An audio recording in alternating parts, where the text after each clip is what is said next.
उत्पीड़क ना बने किसी को, हो विनम्र मृदुभाषी। सेवा धर्म परायण होवे, तज कर आश पिशाची। हे प्रभु असमन कर दो। किसी को भी पीड़ा न पहुंचाने की, नम्र और मृदुभाषी बनने की व आशा त्याग कर सेवा धर्म में ओतप्रोत हो जाने की भावना साधक इन 2 पंक्तियों में करता है।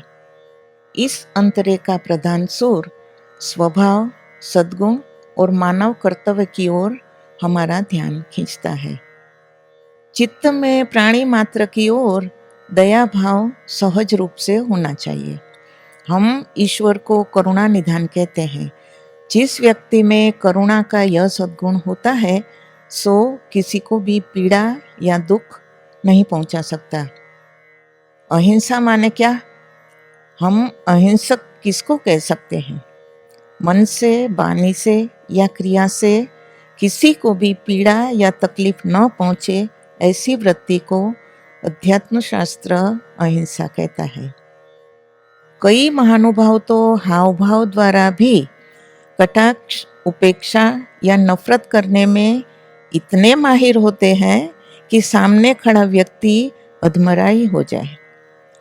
अपने शत्रु के प्रति भी जो क्षमा भाव रख सकता है, ऐसे साधक को परमात्मा का सच्चा भक्त कहा जाता है। क्षमा से बड़ा कोई भी व्रत, जप, तप या साधन नहीं है। जिस साधक के हृदय में क्षमा का यह गुण होता है, जो द्वेष, वैर को दूर रख सकता है, उसका चित्त कभी अशांत नहीं होता।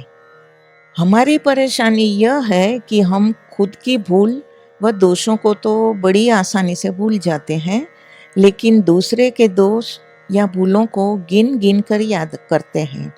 उसकी लंबी चौड़ी लिस्ट बनाते हैं, बदले की आग में झुलसते रहते हैं और मौका पाते ही प्रतिपक्षी पर निंदा टीका के तीर चला देते हैं। कवि कहते हैं,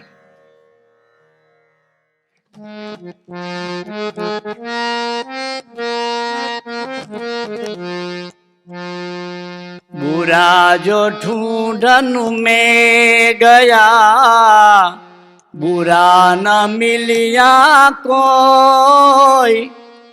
क्यों खोजा दिल अपना, मुझसा बुरा न कोई हो रामा, मुझसा बुरा न कोई। जिस दिन से हम खुद की ओर ध्यान देना शुरू करेंगे, अपने भीतर झांकना शुरू करेंगे, उसी दिन से सच्चे अर्थ में जीवन में भक्ति का आगमन होगा। इसके पहले भक्ति का दिखावा, दंभ, आडंबर या प्रदर्शन जरूर हो सकता है, भक्ति नहीं होती। व्यक्ति सूक्ष्म हिंसा तब करता है जब वह दूसरे का मन दुभाता है, उसे ठेस पहुंचाता है। जिसमें मानवता का अंश मात्र नहीं होता, ऐसा व्यक्ति पशु से भी बदतर होता है। वह मानव नहीं, जानवर ही हो सकता है। कवि कहते हैं,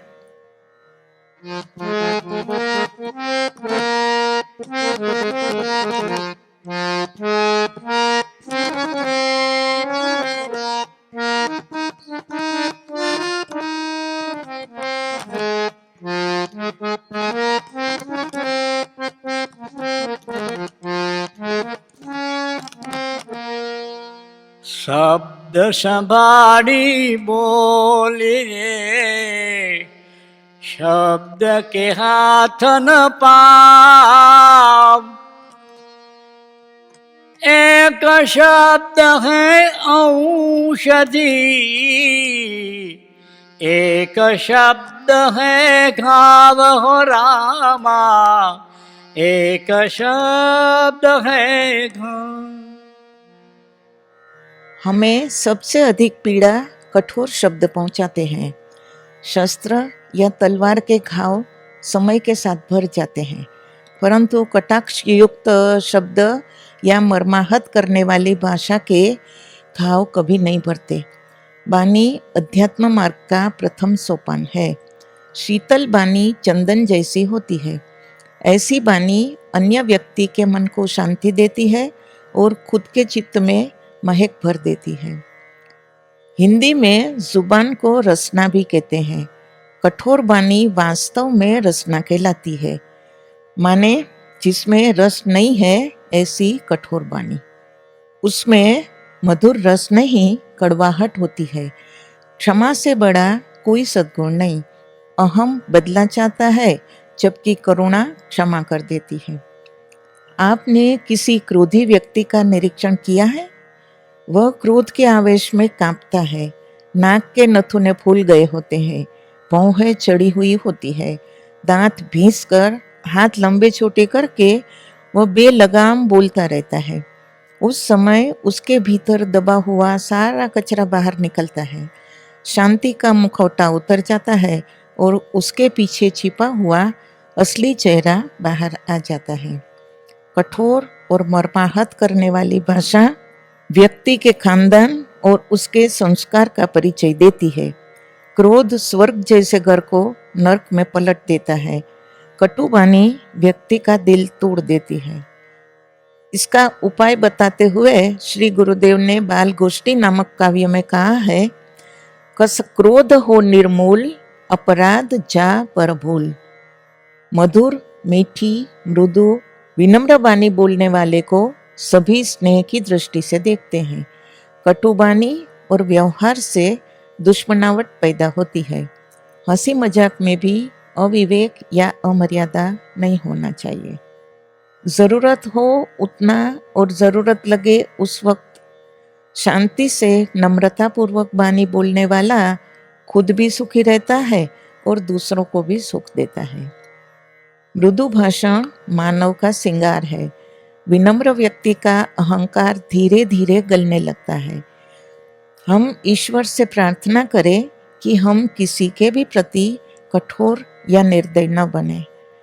श्री गुरुदेव ने अपने इस मुक्तक में कहा है, हिंसा, चोरी और व्यभिचार काया के त्रय दोष विचार। झूठ, पिशुन और वृथा प्रलाप, यह तीनों है वाचिक पाप।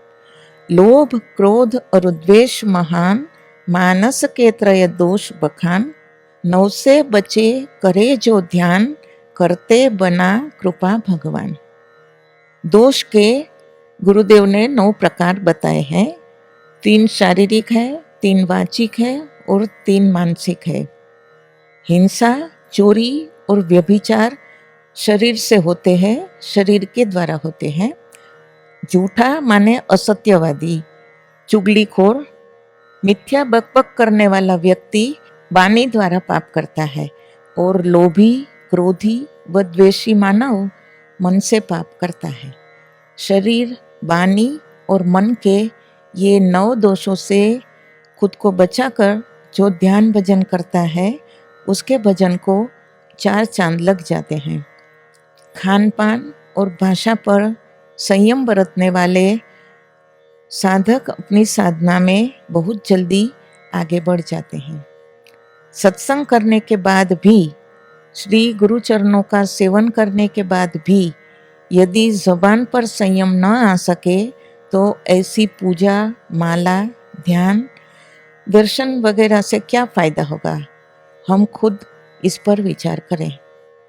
इसके बाद की पंक्ति है, सेवा धर्म परायण होवे, तजकर आस पिशाची। भोग्य पदार्थों में वैराग्य, मनोविकारों पर संयम, सत्वगुणी स्वभाव एवं सगुण साकार ध्यान के बाद अब श्री गुरुदेव हमें सेवा भाव की ओर ले जाते हैं। इसमें सेवा धर्म और पिशाची आस महत्व के शब्द हैं। हम इन पर चिंतन करें। शास्त्र कहते हैं, सत्यम वद धर्मम चर। सच बोलो, धर्म का पालन करो। श्री गुरुदेव ने यहाँ सेवा को धर्म की संज्ञा दी है। धर्म आचरण की वस्तु है, व्याख्यान अथवा प्रदर्शन की नहीं। हम जिनकी सेवा करते हो उनके प्रति समता, समानता और आत्मीयता रख सके तो अपने धर्म का हम सही सही आचरण करते हैं, ऐसा निश्चित रूप से कह सकते हैं। आज लोग धार्मिक दिखते हैं, वास्तव में धर्मशील कितने हैं। बाल गोष्ठी में श्री गुरुदेव ने कहा है, संतान का क्या धर्म, पितु मातु सेवा कर्म। मतलब किसी भी प्रकार के बदले की अपेक्षा रखे बिना माता पिता की सेवा करना, उनके प्रति अपने कर्तव्य का सांगोपांग निर्वाह करना, यही संतान का परम धर्म है। वृद्धाश्रम सांप्रत समाज का अभिशाप है। आज ऐसे कितने घर होंगे जहाँ वृद्ध माँ बाप सम्मान पूर्वक इज्जत से रहते होंगे। अपनी छोटी सी झोपड़ी में माँ बाप अपने 5-5 बेटों को वात्सल्य भाव से, ममता से पाल पोष कर बड़ा करते हैं। एक बार रोटी खाकर मजदूरी करके बच्चों को उच्च शिक्षा देते हैं और उन्हें बड़ा आदमी बना देते हैं। यही बेटे पंख आते ही उड़ जाते हैं। 5-5 बेटों के महल जैसे आवासों में वृद्ध माता पिता के लिए एक कोना तक खाली नहीं होता। आज समाज की ऐसी विषम परिस्थिति है। एक भी बेटा माता पिता को अपने घर में रखने तैयार नहीं होता। किसी किसी जगह पर तो माँ बाप बेटों के बीच इधर उधर होते रहते हैं। 4 महीना बड़े बेटे के घर के कोने में होते हैं तो अगला 4 महीना मझले बेटे के यहाँ जाना पड़ता है। शेष 4 महीना छोटा बेटा उन्हें अपने यहाँ ले आता है। एक निर्जीव सामान की तरह माँ बाप यहाँ वहाँ पटके जाते हैं। कठोरता की अवधि तब आती है जब ऐसी कुपात्र संतान उन्हें वृद्धाश्रम के दरवाजे पर छोड़ आती है। ऐसे निराधार अपमानित माता पिता का दिल उनकी संतान के बारे में क्या सोचता होगा। सेवा के कई प्रकार व मायने हैं। माता पिता के अलावा दीन, दुखी, निस्सहाय अथवा बीमार लोगों की, यहाँ तक कि प्राणी मात्र को सुख मिले, ऐसी कोई भी क्रिया सेवा कहलाती है। सेवा तन मन धन से होना चाहिए और वह निस्वार्थ भाव से होना चाहिए। इस पंक्ति में श्री गुरुदेव ने आशा को पिशाची कहा है। इसका मतलब समझने की कोशिश करें। खुद की अहम वृद्धि के लिए, मान प्रतिष्ठा पाने की चाह से, वाहवाही पाने के लिए, किसी पद की प्राप्ति की लालच में या पैसा के प्रलोभन से प्रेरित होकर जो कार्य किया जाता है, प्रदर्शन किया जाता है, सो सेवा नहीं कहलाती है। जो लोग ऐसे लालच में पड़कर सेवा का आंचला ओढ़ते हैं, वे पिशाची आश के पाश में बन जाते हैं। परमार्थ की या सेवा की आड़ लेकर खुद की स्वार्थ पूर्ति के लिए जो क्रियाएं की जाए, उस प्रवृत्ति को धर्मशास्त्र निम्न कक्षा की प्रवृत्ति कहते हैं। ऐसे कार्य व्यक्ति को भी पतन के मार्ग पर ले जाते हैं। ऐसी पिशाची आशा के चक्कर में पड़कर यदि कोई भी प्रवृत्ति की जाए या सत्कार्य किया जाए तो वह क्रिया सत्कर्म या सेवा नहीं अपितु व्यापार बन जाती है। मन में हिसाब किताब शुरू हो जाता है कि मैंने इतना सत्कार्य किया, इतनी धनराशि परमार्थ में लगाई, तो उसका मुझे इतना फल मिलना चाहिए। बदले की अपेक्षा रखकर या स्वार्थवश होकर कोई सेवा की जाए तो वह काम हीरा देकर कांच खरीदने जैसा कहलाता है। श्री गुरुदेव ने कहा है,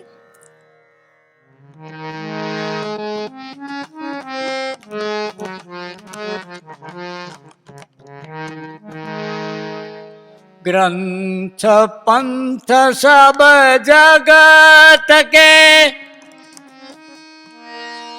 बात बतावत ती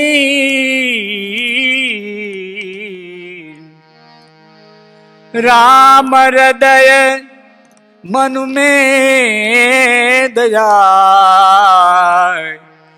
तन सेवा मेली तन सेवा मेली। सेवा परायण होना माने सेवा में ओतप्रोत हो जाना, सेवामय हो जाना। इस तरह सेवा करने वाले को एक अनुपम संतोष की अनुभूति होती है। इसकी बराबरी किसी भी प्रकार की मान प्रतिष्ठा, धन या पद से नहीं हो सकती। निष्काम भाव से सेवा करने वाला व्यक्ति संसार में रहकर भी कल्याण पथ का, मोक्ष मार्ग का यात्री बन सकता है। इस भाव से किए गए प्रत्येक कार्य को भगवान कृष्ण ने गीता जी में निष्काम कर्मयोग कहा है। मानव जीवन का परम लक्ष्य अन्य को सेवा द्वारा सुख देने का व चरम लक्ष्य खुद के प्रति सजग रहकर मोक्ष पाने का है। साधक इसके लिए विनीत स्वर में प्रार्थना है कि हे प्रभु, आप मेरा मन ऐसा कर दीजिए।